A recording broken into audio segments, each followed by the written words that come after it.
Oh, Philly Kid, you know what I'm going to sing right now before we even start the show? What's that? I need a lover that won't drive me crazy. Some girl that knows the meaning of, hey, hit the highway. I've been trying out with my wife for like 28 years, Philly Kid. I can't get her to hit the highway yet. What's going on, my man? What's happening? Not too much. Here in Oklahoma, we are having a cold snap. It's like 16 degrees outside. Ah, Jesus Louise. Oh, listen, while we're before I hit the start of the show, you got to share up on the page, and we'll get going. Of course, Suki's still sick this week. She's got a little coughing, wheezing, and that's a good day for her. Yeah. But by the way, yesterday, amazing show yesterday.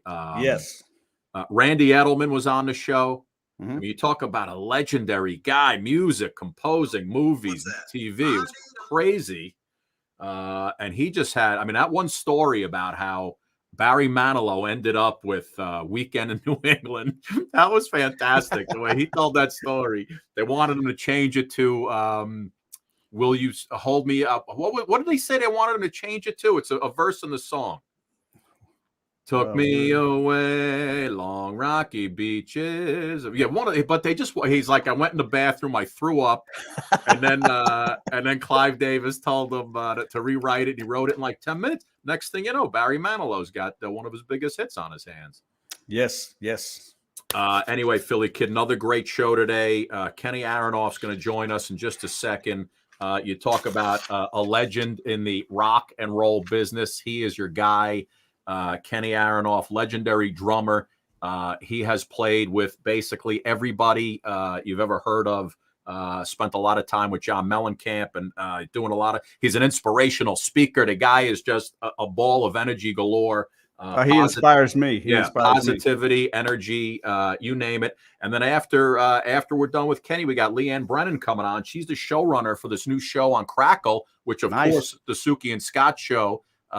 Is on demand. Crackle, of course. Suki and Scott, you get us there as well. There's a new show on there called The Uncommon History of Very Common Things. And it's a pretty cool show. Here's the thing. It's just basic stuff. Wine, condoms, razors, Phil. I mean, stuff that they tell you about how they came up with these things. It's just absolutely insane. So yes, you're ready. Oh, and I'm going to start the show. And before we bring Kenny in, I got to show you something. It's going to blow your mind.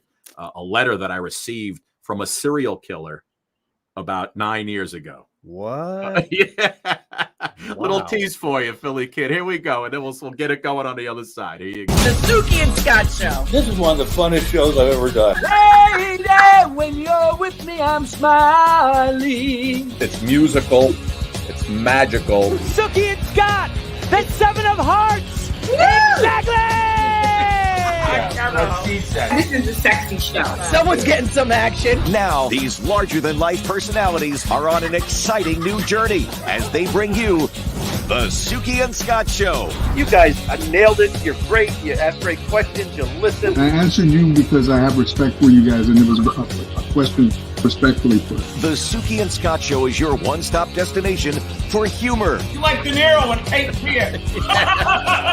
Counselor! Entertainment.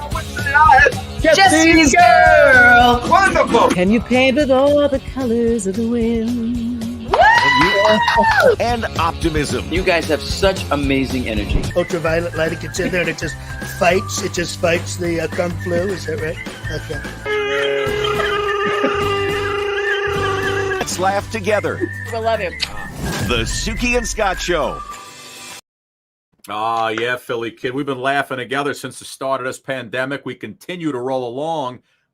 Great show today. Kenny Aronoff, legendary drummer in the music business, started his career with John Mellencamp, played with Fogerty, Bon Jovi, Elton John. He's played with everybody, Philly Kid. It's going to be great talking to him. Leanne Brennan's coming on in just a little bit. She is the showrunner for this brand new show on Crackle, The Uncommon History of Very Common Things.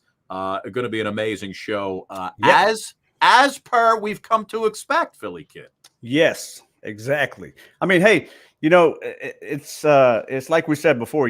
Celebrities from around the world are clamoring to get on the Suki and Scott Show, and it's just it's just a boon for the Suki and Scott show. You know, this has become a must stop on the road. Like, you know, Fallon and Kimmel and all those guys, they, you know, when it comes to digital streaming, they got to stop here. Now, listen, Kenny Aronoff's a very busy guy. He's on the West Coast, so I don't want to make him wait too long. So we're going to get to him in one more minute. But before we started, I told you about this letter I received from a serial killer way back when.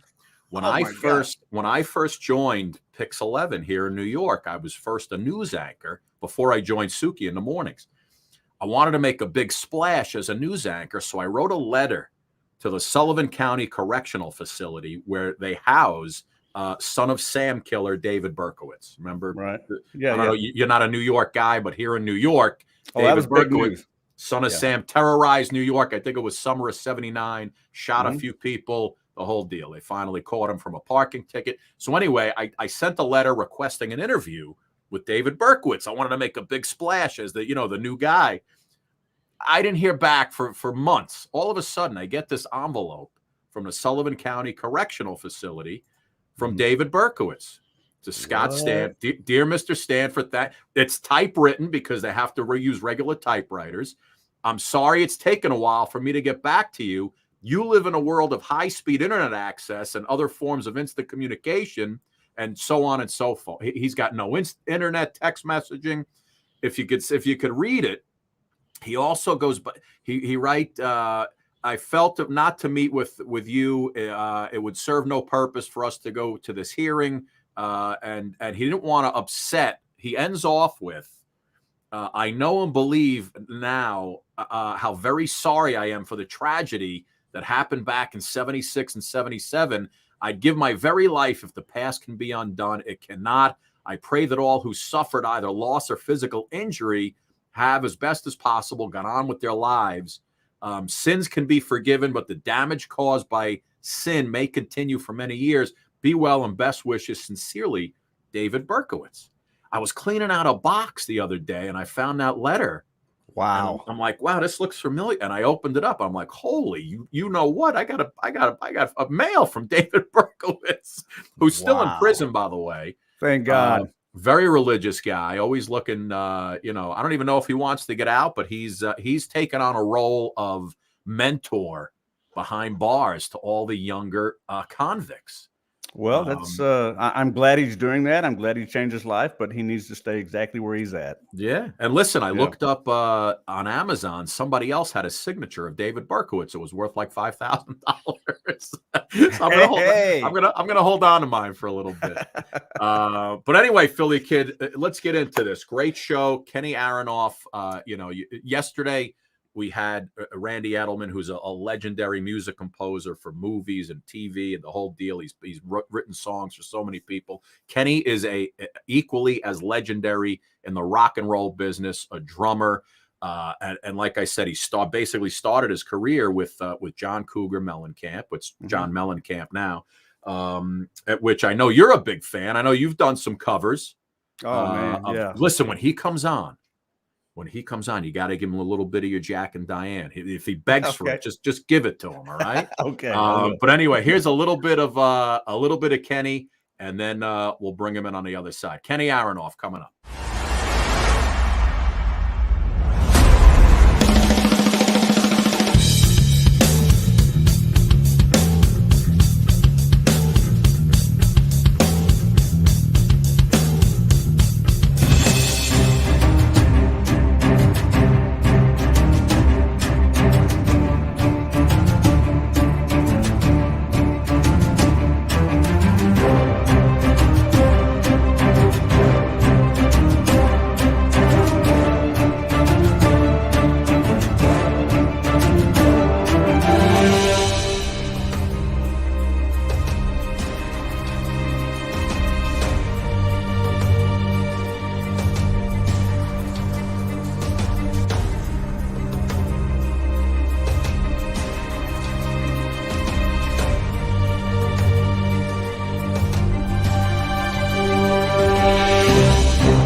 There he is, ladies and gentlemen.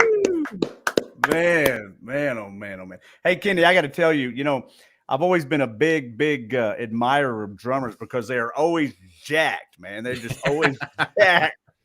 And that always leads me to a question.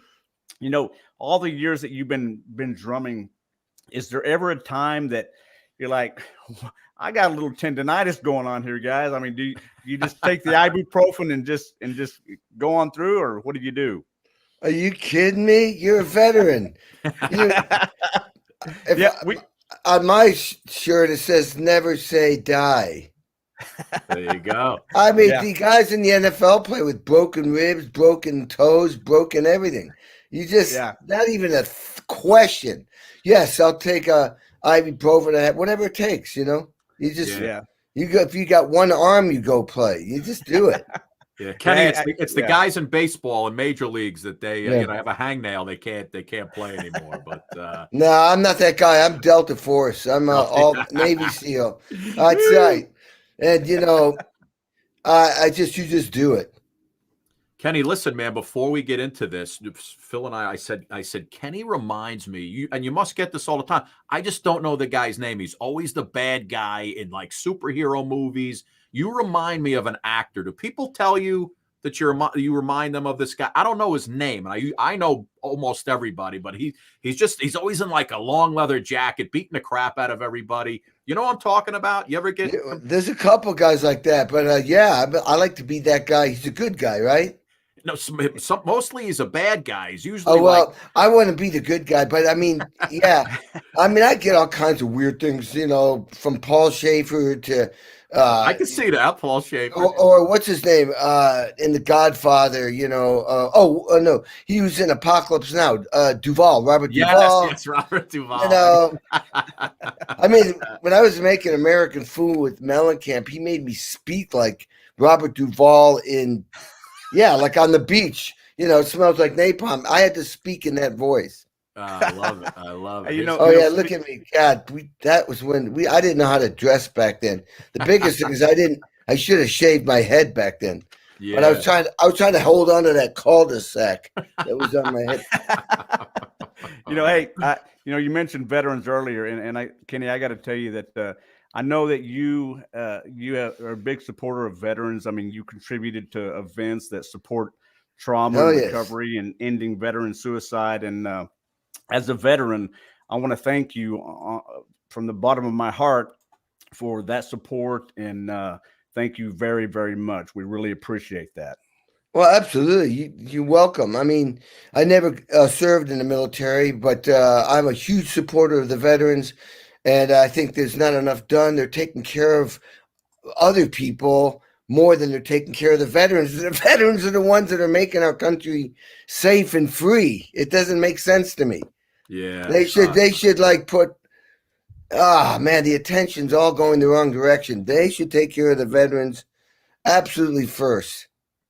Without the veterans, these people protect us. I mean, nobody's perfect, but they're serving and doing, it's like they're running into bullets, just like firemen running into fire. Yeah, it's insane, Kenny. Come on, that takes a lot of guts. Yeah, no, oh my goodness, absolutely. I don't know if I'd be able. I tell Phil out all the time. I don't know if I'd be able to do it. I think he froze up, so we'll let him come back on. Well, that's what I said. So I said he's in shock. Exactly.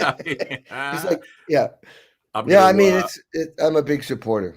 Yeah, but listen, Kenny, let's start with when you were younger, man. I know you were into music at a young age. How did you get to? What was the first thing that sparked your interest about getting into music? Was there a band, a singer, somebody you saw that really just teed it up for you? Well, probably a lot of people know this story, but I mean, it's basically I was 10 years old. I grew up in a small town of 3,000 in a big New England farmhouse in Western Massachusetts. There was nothing to watch on TV, so me and my brother were always outside playing, inventing things to do. And one day my mom yelled at us to come into the house, and we thought we were in trouble, which was usually the case. And we go running across the lawn, and we get into the family room. I'm ready to get lectured, and she's pointing to this black and white RCA TV set, that had the rabbit ears for antennas. And so on the TV with these 4 guys with like suits, but really cool suits. I mean, like they weren't your dad's suits, and they had long hair and they had electric guitars and bass, and there was a drummer up. Well, there you go. And so they started singing a song, and I just went absolutely crazy. I had heard rock and roll on TV. That was it, the Ed Sullivan Show, right there. Yeah. And I just went nuts. I was paralyzed. I was like, it was the greatest thing I'd ever seen. I'd heard rock and roll on the radio, but I'd never seen them. And all I know is at that very split second, I realized that's what I want to do. I want to be part of a team of guys, musicians that make music and play live like them. Yeah. And I said, Mom, who are these guys? I didn't know who they were. I knew I wanted to do that. She said, well, they're the Beatles. And I said, well, I want to be in the Beatles. Call them up. I want to be in the band. Call them up. And forget about those piano lessons. I'm playing drums now. It's drums, drums, drums. And my mom didn't call the Beatles up, obviously, and she didn't get me a drum set. But they saw I was so passionate, so crazy about rock and roll. They finally bought me a snare drum and a cymbal, and I taught myself how to play. And we didn't have much money, so they could only afford a snare drum and cymbal. And I started my own band, the Alley Cats, and we played Beatles music, and I thought I was in the Beatles, And you would end up playing with Paul McCartney, right? Later on in life? Well, the great end of the story is 50 years later. Yeah. I'm Kenny Aronoff, and I get a call to do a CBS special, which is honoring the Beatles for that TV show I saw on the Ed Sullivan Show that 72 million people saw in North America. And I get to play now with my heroes, Paul McCartney and Ringo Starr, plus some of my other heroes like Stevie Wonder, Dave Grohl from Foo Fighters, Jeff Lynne from ELO, Joe Walsh from the Eagles, John Legend, Alicia Keys, John Mayer, Keith Urban, and on and on and on. I mean, it was insane. Yeah, there is. That's the night right there. Dave Grohl. We're pointing to his daughter. Oh my God! I mean, listen, being this guy and this talent that you have, not only led you to be with Mellencamp for almost 20 years, but I mean, look at all the people that it's allowed you to meet in life. I mean, it's just insane.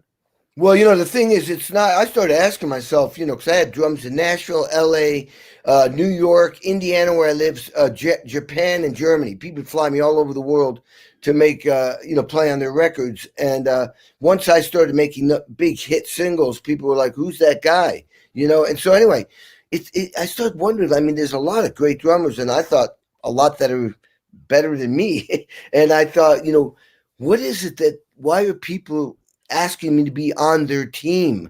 And it had a lot to do, I started to realize it has a lot to do with my ability to connect with people, to then communicate on a very personal level. Because once you have a connection and a communication with somebody, then now you can collaborate. So I'll give you an example. Like that. I met him in like Jim Carrey, yeah. For 3 seconds, I went right up to him, and he liked me immediately, and I liked him. So now we have that picture, And when I do sessions, Jack Black. I mean, when I did like Kennedy Center honors, where you're playing with everybody from like John Mellencamp to Springsteen to Sting to Lionel Richie to Don Henley to Lady Gaga to Bruce Springsteen. I think I mentioned him. Chris Cornell, Lady Gaga, and all these other people. I go right up to these people and start connecting with them. And we get some sort of relationship going, because when we start playing music, they want to like me and I want to like them. And it's very important that we have that relationship. That's why they put certain people on football teams or baseball teams. They're not just great players. They're team players. Mm-hmm. They serve the team. In my case, I serve the song, serve the artist. It's not about me. It's about we. The team. And my job is one thing and one thing only. Get the goddamn song on the radio. It'll be a #1 hit single. So if that means shave my head or shut my mouth or play that beat or that beat, that's my job. Get the song on the radio. It's not about me. It's about the song and the artist. And Kenny, you know what? In that vein, I actually pulled a quick clip because you do a lot of inspirational speaking too, to corporate and so on and so forth. on that, line of thinking, here's a clip of you on stage talking to some folks. Take a look, Philly. The first thing I discovered about being on a team was I have to serve the song. Serve the team, serve the song, serve my boss. As a drummer, I listen, I learn, I lead because I'm drummer, but I ain't the boss. Dude, when I make records, see those? I got 1,300 of those things. When I make records for an 18-year-old kid, which I will do when I go home in a couple days, I've made way more records than them, but I'm a servant. I work for that person. I'm not a big egomaniac guy. I come in with my cutoff jeans and I'm like, what can I do for you? I try to blow them away and make their music better. In the process, I sound good, but it's about them, man. That's why I work so much. There you go. That's why you works. That's why you got all those awards and albums behind you on the walls. Yeah, those are the 1,300.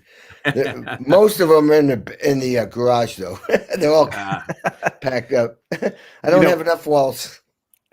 Speaking of getting along with people, it's obviously you're a great guy. You like to talk about the we aspect, but there wouldn't be a we if you weren't such a great guy. And obviously, you and John Mellencamp hit it off. Tell us about that original collaboration and how that came about. Well, I mean, I had 5 years of heavy classical training, and I eventually got into the Jerusalem Symphony Orchestra because when I was a kid, there was no School of Rock. And so I'm one of those guys, boots on the ground. Once I make a decision what I'm going to do, I'm 1,000%. So I'd be practicing till 2 a.m. because I was way behind. And we're talking timpani and marimba, mallets and music history and music literature, conducting, piano. And I went to Indiana University, which is the #1 school of music. And basically, if you don't, it's hard to get in that school, but it's harder to stay in that school. They'll wash you out if you aren't happening. Anyway, I rose to the top, get in the Jerusalem Symphony Orchestra, turn it down, and thank God I was following my heart and not my brain. My heart was I really wanted to be in a rock and roll band. And so I turned down certainty for uncertainty. I turned down certainty, a paycheck, a job, for a complete uncertainty. And that is a heavy thing. When you're willing to make a change in your life with nothing on the table, that's a commitment to your heart, to the universe, to the belief system. And that takes balls, but that's the right thing to do, because that approach, me following my heart, made me persevere, work hard, self-discipline, persevere for 4 years until I got my break with Mellencamp. And I auditioned, and I was so prepared. I got the gig, and in 5 weeks, we were in the studio making a record, and I got fired after 2 days for making that record. And the point is, why'd you get fired, Ken? Why'd you get fired? Because the producer wanted to get the record done fast. He realized I had no experience making records to get on the radio to be #1 hit singles. As I told you, my purpose is to get the song on the radio. Yeah. John didn't want to fire me. This guy did, because he wanted to get the record done because he had to go on tour with the Blues Brothers. But a critical moment here, and this is all based on my heart and me being clear that this is what I need to do. This is what I have to do. I'm willing to die to do this. When John said, you go home, you're not on the record, I said, no friggin' way am I going home.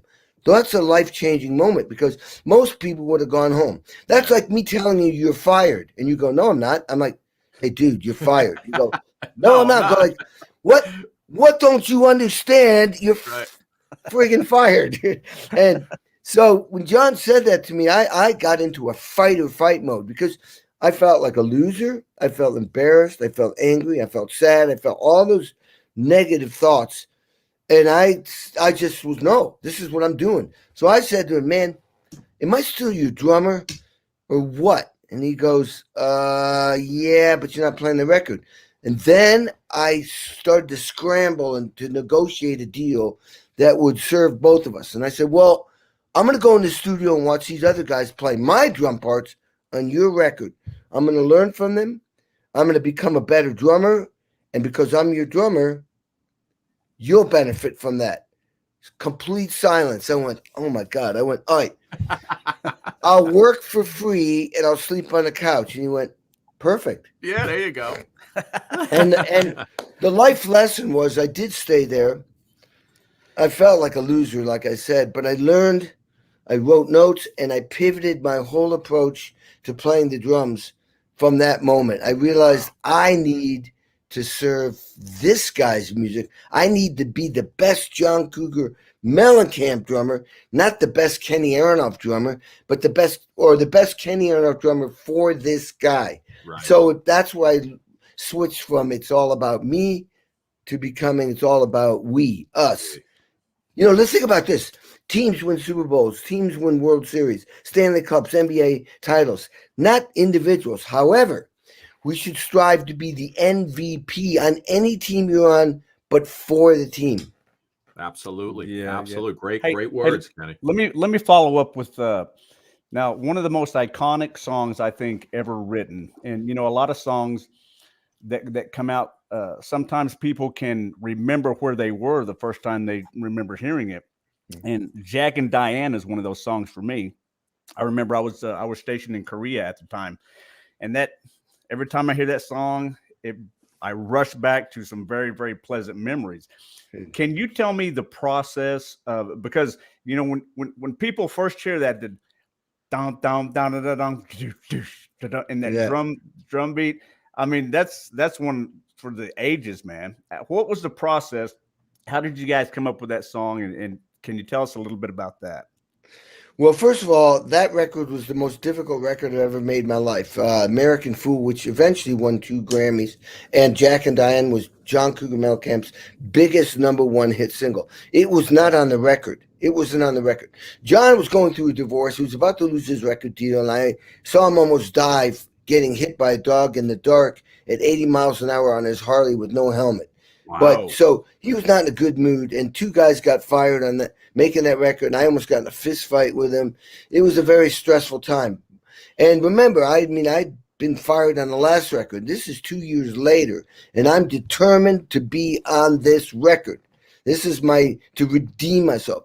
So Jack and Diane was not on the record. We didn't know what to do with it. We didn't know how to rearrange it. You know, John would write these songs, but the band and John had to figure out how to arrange them and present them so that they were unique and special. And we were competing with Springsteen, Elton John, The Police, Petty, Bob Dylan, anybody that was on the radio. We were competing, Billy Joel, you know, all Bon Jovi, all these bands. We had to compete with them. So anyway, I walk in the studio, and the co-producer, Don Gaiman, got this metal box, and I went, "Hey, Don, what's that?" He goes, "Oh, that's a Lin 1 drum machine." I'm like, "What? Drum machine? A drum machine? Don't those replace drummers?" And another life-changing moment, I got into fight or fight mode, grabbed the machine, grabbed the manual, and says, "Well, I'm programming it." This is what I call adapt or die. In life, you have to get comfortable with that whole process of adapt or die, meaning I don't care how prepared you are. You don't know what's going to come at you. And life is going to throw all kinds of stuff at you, and just accept it. That's the way it is. Like nowadays, I go, oh, it's one of those moments. It's like Tom Brady being on the line. When that ball's hiked, I don't care how prepared he is. That when that ball's hiked, all kinds of shit's going to happen. Yeah. And he knows that. Yeah. He knows that. So I like to call myself Tom Brady because I'm super prepared, but I understand adapt or die. Anyway, so I program this machine the best I can. I hand it to them, and I'm in the lounge going, wow, what's happening, man? Is this like, am I the horse and buggy business? And all of a sudden the car is now here. The drummer is being replaced by machines. You know, this is like robots replacing humans. I mean, it was technology. It was changing. Anyway, I get called in 2 hours later, and John's like, we need a drum solo right here after the second chorus. I'm going, drum solo on a ballad? So I go, okay. Serve the song, serve the artist. What can I do to make my drums just completely explode out of little TV set speakers and car stereos and get this song on the radio, get this song on the record, not to even mention the radio. Anyway, long story short, under pressure, I had to come up with that solo, and it was. I literally thought, save the song to save your career. That was it. I mean, they replaced me once before; they'll replace me again. So I came up with that on the spot, but with a lot of. It's a long process of, trying to figure out what to play and step by step, and eventually, that song ended up on the record, and then for some reason they thought it was the second song they released on the album. Because it was testing very well on the radio back in the day. Remember, kids would call up and say, I like that song. On album or in radio stations, they played all the songs. People would call up, and it was testing so well, they released it, and it went right to number one. Oh, yeah, man. Legendary. Philly, how's that song go, Philly? Give us a little taste, because I got to hear it now. Well, I tell you, I was just going to tell Kenny, a line from that song is one of the greatest ever written in any song. Whoa, yeah, life goes on long after the thrill of living is gone. Whoa, yeah, said life goes on long after the thrill of living is gone. They walk on. One of the greatest lines. But yeah, one for the ages. And thank you for that. And by the way, Kenny, one of those, the drum machine, I can't do that.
My forearms hurt just from watching you. My arms. Well, yeah, I got to tell you also, as many years as you've been in the business, dude, you look like an MMA fighter who's peaking for a fight. I mean, that's right, man. What those guns, man?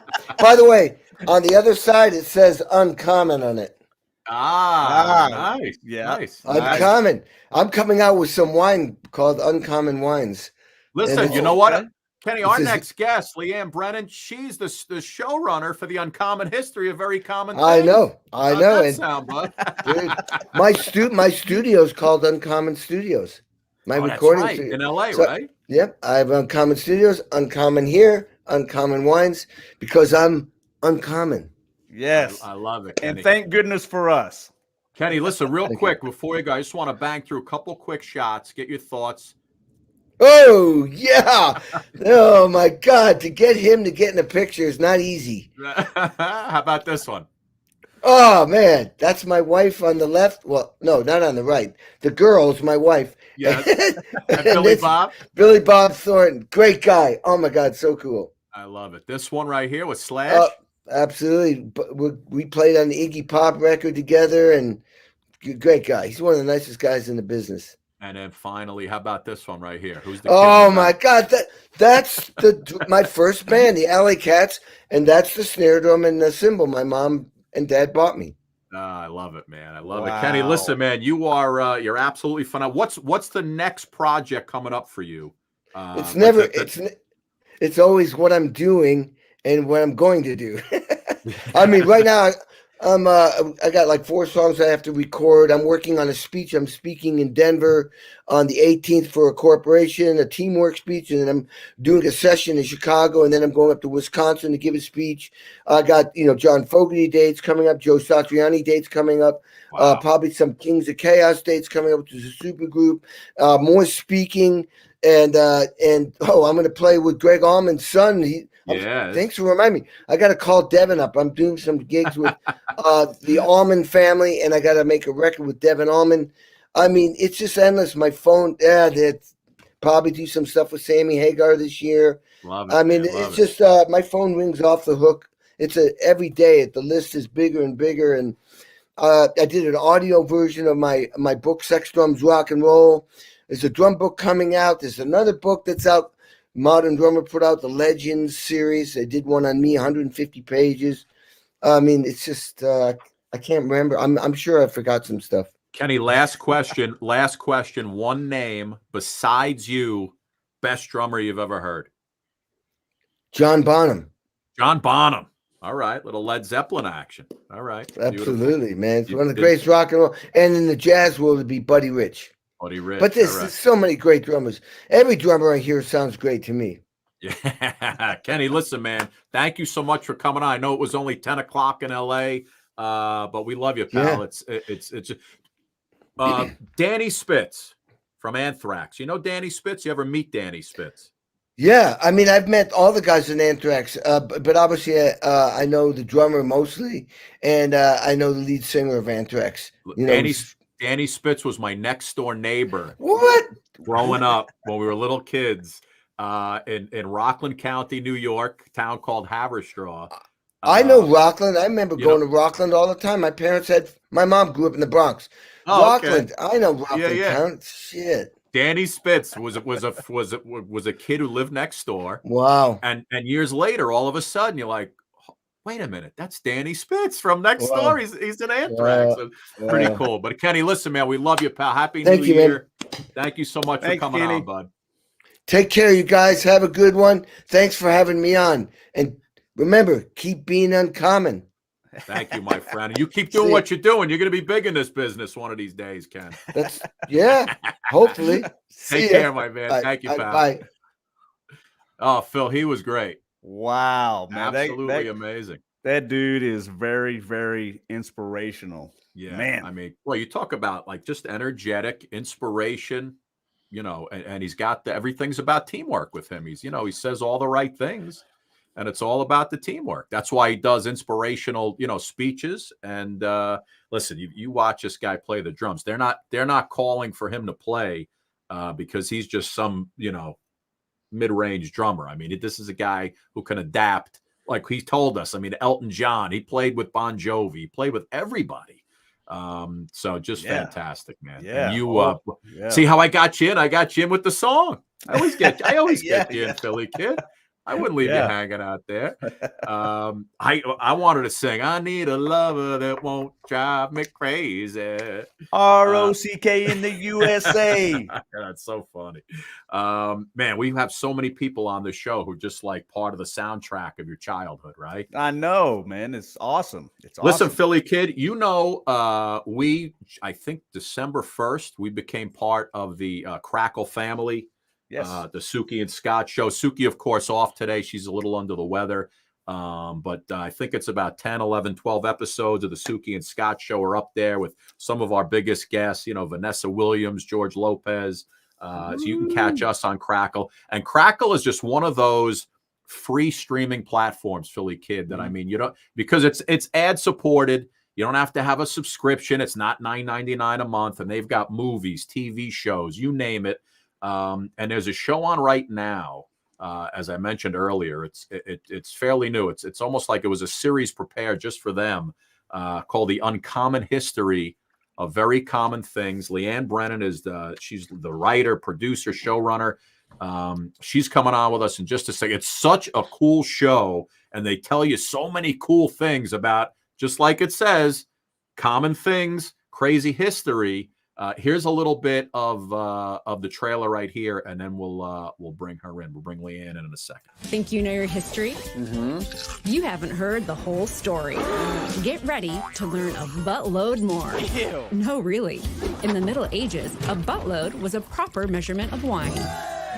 Hear extraordinary stories about the ordinary things that make up our everyday lives. It's a show that's really worth its salt. Oh la la. The Uncommon History of Very Common Things. Watch free now on Crackle. Ah, yes. We love free, Leanne. We love it. I love it.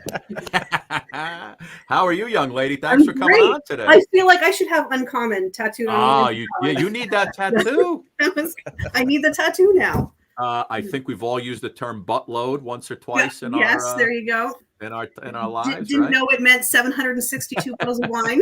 Yeah, listen, this show, when did it go up on the site? When did it go up on the platform? The first half went up in August, and the second half just started at the beginning of January now. So just launched, brand new episodes. How many episodes in total will we 10. get to see? 10 episodes. There's 10. So, and each one is 3 different topics, 3 different segments. So there's lots out there. If you need fodder for your dinner party, there's lots of irreverent facts for you to learn. Well, listen, what I love is, and I was going over some of the episodes. So, like, of course, everybody says, a buttload. And we finally find out that that's actually a measurement for wine, right? Yeah. And in that same episode, you talk about condoms. Yep. Early condoms were made of sheep intestines. Yeah. Tied on with a ribbon. Pink ribbon. That sounds absolutely awful. Yes. Especially for the sheep. Yeah, especially for those sheep. Well, before that, they were cotton. So I don't know. Sheep intestines maybe is a little smoother. Oh, my goodness. Yeah, no. And this one also shaving. Ancient Egyptians were shaved head to toe and wore wigs. So I have to imagine the research on these shows before you actually put them together. Yeah. There's a lot of digging going on. There's a lot of fun, a lot of digging, a lot of fun. We had a small team, but a bunch of us, and you find all the facts you can, and then you choose the ones that are just the weirdest and funnest, and that's what goes into the show. I love it. I love it. And you guys, now you're up in Toronto? Yep. Yeah. Okay. Yep. And the company Breakthrough Entertainment, you guys have done so many things. I mean, film, TV shows. This was something that you kind of took on because you're just a lover of these crazy facts, right? I love it. Yeah. It was a great opportunity. It sort of came to us and we turned it into a show that we could do. It's funny because I had, those random things in my back pocket. Hey, the guy who invented microwaves did it because he had a chocolate bar in his pocket and he was standing near the machine and realized it melted his chocolate. Right. And it led to him inventing the microwave oven. Like stuff like that you don't need to know, but now it's useful. I love it. Hey, Leanne, let me ask you about this one that I've been thinking about. Yeah. The word supervise. Oh, Philly froze again. Philly, we lost you again, bud. You froze. Leanne, is there a helpful tidbit for how people freeze on digital shows? Hold on, let me pop season 2. I will put it on the list for season 2. He always freezes in the best spots. Hold on. He'll come back. So I'm looking episode 103, right? It says beer. Yeah. In the Middle Ages, women in labor drank their own type of beer called groaning ale, specifically for women in labor. And why was that? Did it help them with their labor? It's nutrition. That was how they got their nutrition. Water we see this is the boring. It sounds fun when you say women in labor and groaning ale. When you get into the nitty-gritty of it, yes, it's because water was dangerous back then, right? So beer, you have to boil the water to make the beer, and so beer was actually more healthy and nutritious. So. I love it. And wait, hold. Here's Philly. He's back. Let me switch it up. Philly, kid. Yeah, it's like 16 degrees here, and we had a couple of transformers blow down the road. I think that might be affecting my Wi-Fi. Again, so the show is called The Uncommon History of Very Common Things, and it's up on Crackle. And again, Crackle is completely free. You download the app, and you're off and running. You don't have to pay anything. You get our show. You get the series that Leanne created, and thousands of actual of content, shows and music and movies. It's fantastic. And Leanne, by the way, the show that we do airs on like 10 more sites like that. Yeah, that's amazing. Don't tell Crackle, but we'll be promoting Crackle on all the other sites that we're on, so they'll enjoy that. How long does it take you? From the time you say to yourself, okay, you're sitting in a room and you're pitching it to people. Yeah. How long does it take from the pitching part to the actual the final edit on the series like this? That is a great question. This series was perfect to be made during the pandemic because there's no shooting, right? We just, go straight from research and scripting right into the edit suite. So that was ideal. But let's say we started in November. We started in, my editors, my animators, because there's animation as well in the show, visual research. There's pictures that make their own sassy comments, everything. So all that started in earnest in November a year ago, and it took us through to let's say 10 months or so to get all 10 episodes done and out the door. It's a big process. No, that's great. And a show like this, like you said, I mean, a lot of it does. You don't have to really go out and shoot anything on site, right? It's all you grabbing stuff from all over the place. Not to make it sound easy, but yes. No, I know it's not. I know it's not easy. No, my favorite part is actually the animation, because it repeats. When you watch all the episodes, the characters in the animation show up in multiple episodes and kind of have their own personalities. Oh, nice. Okay. One of the fun aspects of it, for me at least. It became a little in-joke for me. Maybe no one else cared. I loved it. Let me see here. So in one of them, high heels originally worn by men. Only for men. Women started wearing them to look masculine. Only for men. What? They were not only that, but it was legislated by the King of France as to how high your heel could be based on your social status. If you were a knight, it could only be certain knight. If you were a peasant, if you were the king, and only the king and his inner circle could wear red heels. Wow, that's unbelievable. I got to tell you, Philly, on our morning show, Suki and I were back doing the mornings. We did a whole thing where because I was talking about, I can't believe how women walk on these heels, and so I try to pair on in the studio. We did a little bit on, and I could barely. She had to hold my hand like I was on ice skates. I got to tell you, Leanne, my calves looked fantastic. But I could not walk on those heels. I don't know how you guys do it.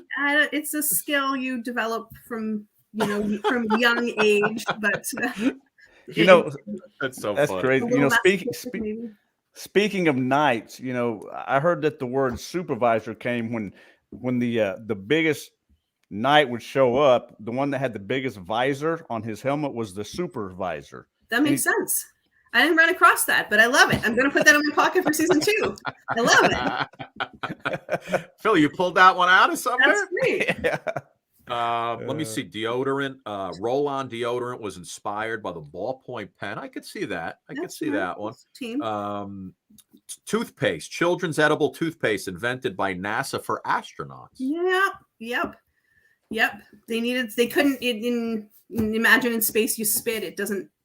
It just kind of goes. And also on toilets. Ancient Romans used outdoor communal toilets where men would also meet. They would, yes. And our animation has two guys sitting on toilets opposite each other shaking hands. Nobody's doing that today, I can tell you that. And if you go back over to episode 5 with toilet paper, they also had communal what they called giant. The Romans had like a sponge on a stick, and that's what they used as toilet paper. Oh yes, also communal. You know what's funny? Oh my gosh! I think I actually very recently I auditioned for a show that is also like a hosted show that has weird items like this. Yeah. And in the hosting notes, it was the Romans had this sponge on a stick where everybody would share it, and you had to kind of give your thoughts in the audition for that. But yes, and it says toilet paper. I'm looking it up. It was one kind of a new meaning to SpongeBob, right? Yeah. And it says toilet paper was invented by the Chinese, but they made them in 2 foot by 3 foot sheets for the emperor. Yeah. 2 foot by 3 foot sheets, man. Boy, that'll cover your butt. And then gymnasium is Greek for exercise naked, which is how they actually did it. Mm-hmm. I love that. This stuff is so cool. How long are the episodes? Are they 30 minutes? Yeah, half an hour each. So each segment is 7 minutes straight through. Okay, and it's three kind of related, loosely connected. Yes, I love it. yeah, I love it. Like that. Well, you mentioned wine. The episode with wine, condoms, and shaving is called Date Night. Oh, okay, there you go. Wine, condoms, and shaving. Yeah. I love it. Surfing. Innovations in surfboards are based on stolen Nazi technology after World War II. That is unbelievable. It's fun stuff. Oh my God, it is fun stuff. I got to go check it out. My favorite is hot air balloons. I think of all of them, my favorite is it just has. If you want, if you need a whole bunch of stories of people who died bizarrely from hot air balloon accidents. That one we had to cut Benjamin Franklin out of. He was at a launch of a hot air balloon that was it was new, and when it crashed, the peasants didn't know what it was, and so they beat the crap out of it. And but Benjamin Franklin, he makes it into 4 other episodes. He almost made it into 5. Oh my God, Benjamin Franklin. And Leanne, are you amazed as a showrunner, a director, a producer at the whole? And it's still so young, but it doesn't seem that young anymore. This whole digital streaming thing. It's so different. It's really, it's just wild. And again, doing shows like this because COVID made us do it. Yeah. But now, even on your regular, the MSNBCs, the CNBCs, this format is what we're kind of used to this now. Yeah. Even with Fallon and Kimmel and those guys, a lot of people are still up on the screens. Where do you think this is going? I mean, is broadcast TV eventually going to? I mean, I don't think that ever dies. They always talk about the death of it. I don't think it ever goes away. No, but the type of content that's on that versus this is different, right? Yeah. So it opens up a whole new type of content that's still seen as legitimate, which is great because for people like me, you're not as tied into specific narrow types of content. Yeah.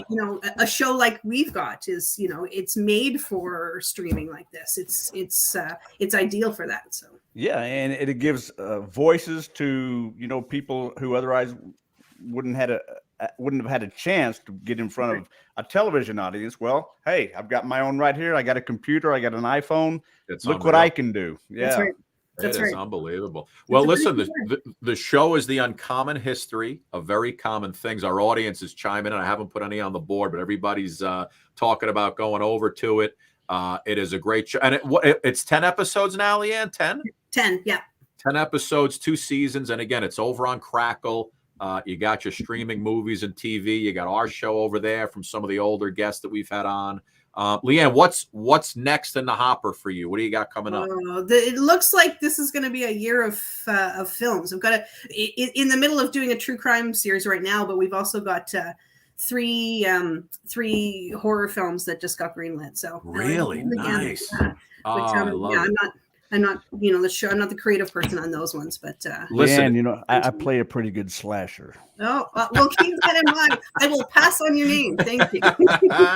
Leanne, you need 2 decent-looking guys to play zombies. We're ready to roll for you. There is one that requires zombies. Yes. We travel. We're always ready to go.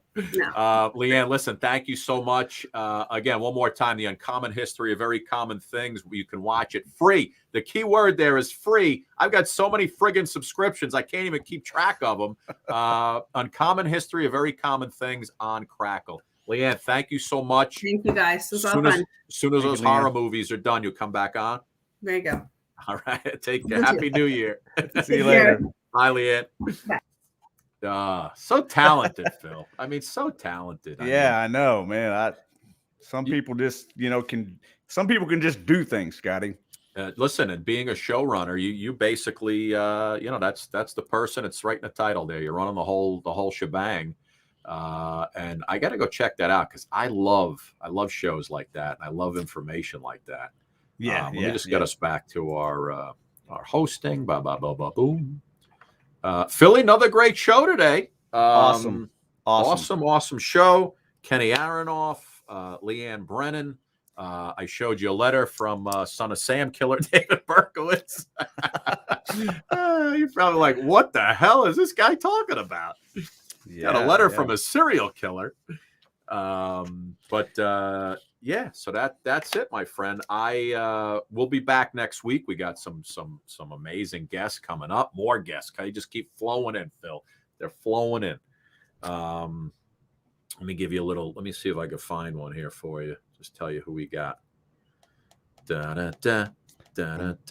Let's see. So we have Taylor Dane next week. Woo! Felix Cavalieri from the Young Rascals. Nice. Right?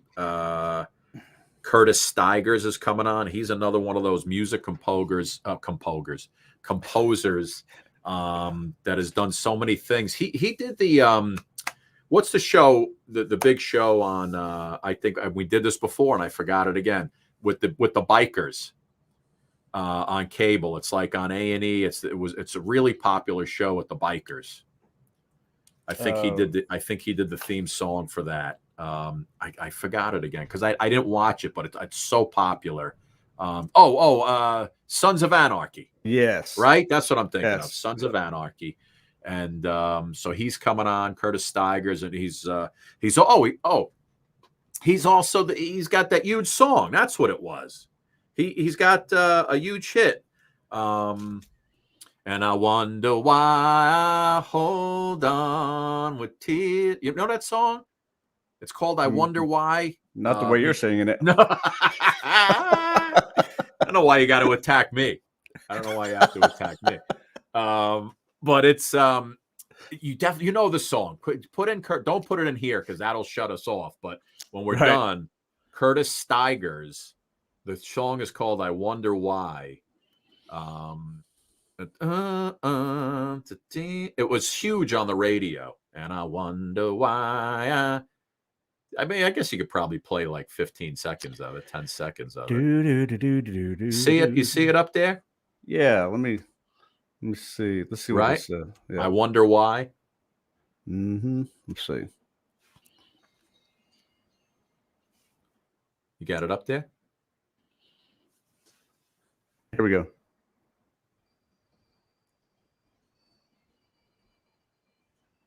Yeah. I can't really hear it on this end. But you know the song, Philly Kid. It was a big song. Oh, okay. The hook is definitely big in there. Anyway, listen, everybody. Thank you so much for joining us today. Go check out the show we were just talking about on Crackle right here. Uncommon History of Very Common Things. Kenny Aronoff, amazing. What great stories from him, huh? Philly Kid, I don't want to make you sing because I know you got a little something going on with your throat. You're a little under the weather. But let's do we'll leave everybody with this. Bye, everybody. We love you. Good night, everybody. Again, we'll see you next time, and enjoy this right here. Oh yeah, Philly Kid 2022. Don't pull your love out on me now, baby. Come on, everybody. Don't pull your love out on me, baby. If you do, then I think that maybe I'll just lay me down, cry for 100 years. Don't pull your love out on me, honey. I take my heart, my soul, my money, but don't leave me drowning in my tears.